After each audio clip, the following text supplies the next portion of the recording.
memandangkan dah masuk di ambang Ramadan, kita nak tengok apakah top 5 hadis yang palsu ataupun lemah yang popular dalam masyarakat kita tentang Ramadan. Dr. Zaimi, kita mulakan dengan tempat kelima dulu, Doktor. Okey, tempat kelima Ha.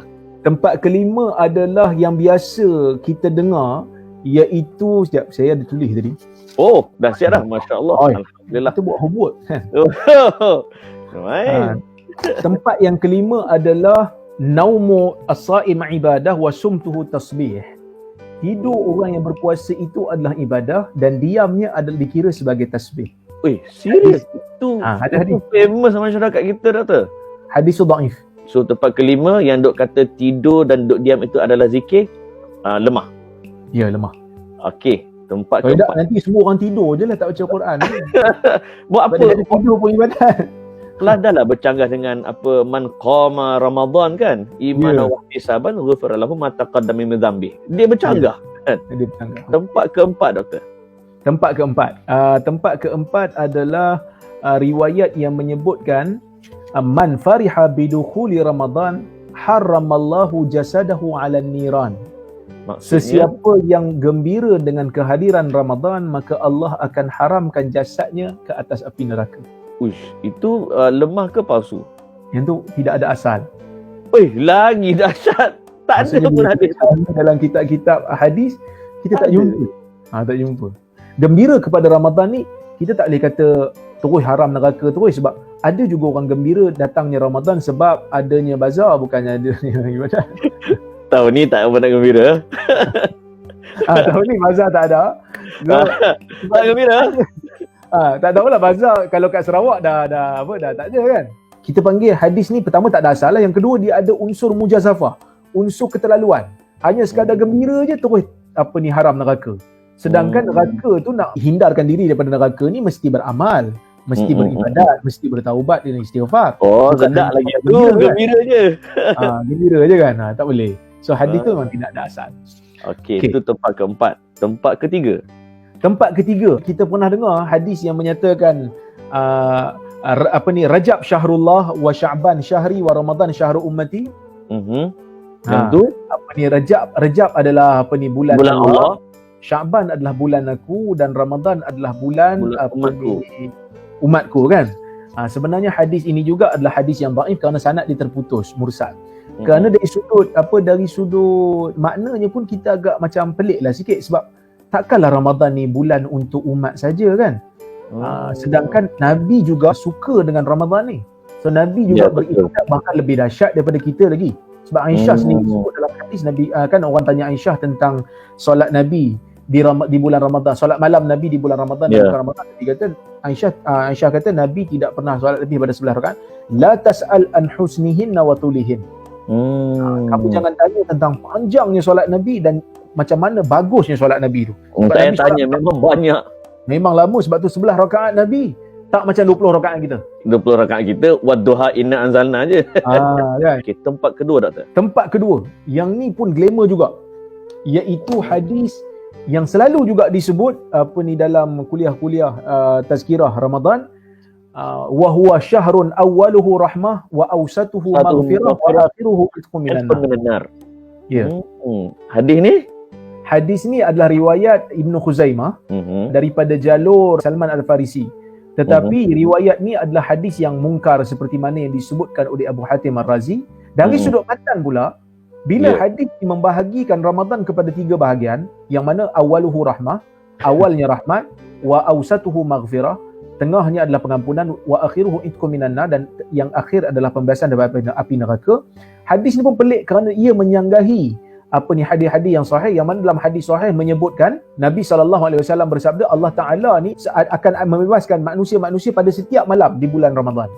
Wa dzalika fi kulli lailah. Maksudnya bagi setiap Allah malam. Utaqa minan nar. Bagi Allah ni ada orang-orang yang akan dibebaskan setiap malam akan berlaku daripada bulan Ramadan. Dan dalam hadis Nabi menyebutkan idza jaa Ramadan futihat abwabul jannah wa ghuliqat abwabun nar wa sufidati syayatin kan.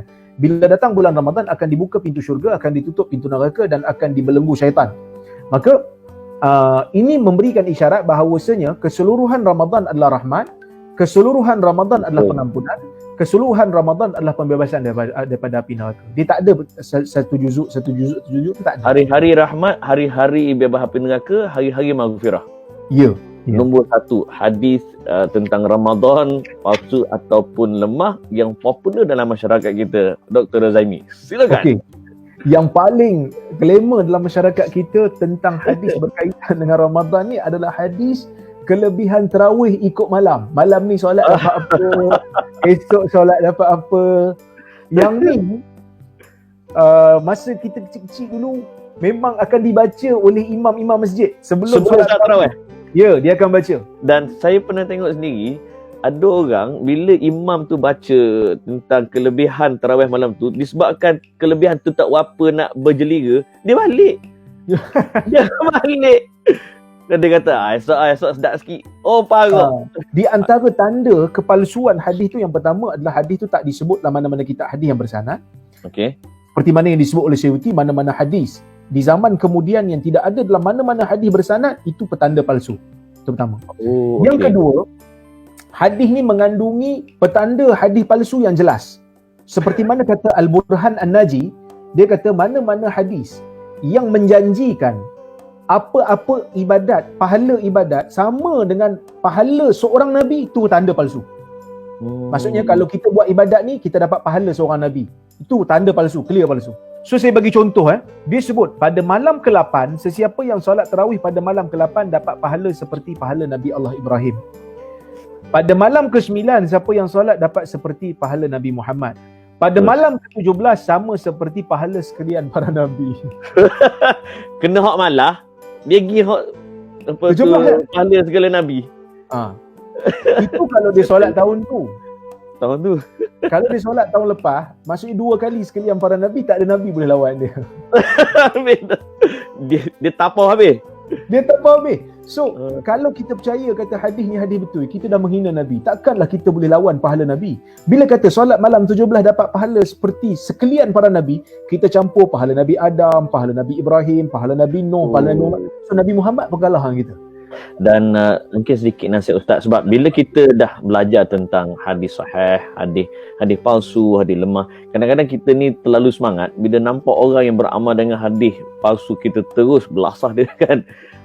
Sedikit advice Dr. Razaimi supaya dalam kita berpegang pada hadis sahih pun kena pelihara akhlak kita juga. Sebenarnya banyak video saya teguran pada diri saya sendiri dan juga kawan-kawan di luar sana. Kita kadang-kadang betul semangat untuk menjaga nama Nabi tu sunnah. Ya. Satu lagi, semangat untuk berakhlak dengan akhlak yang baik pun sunnah.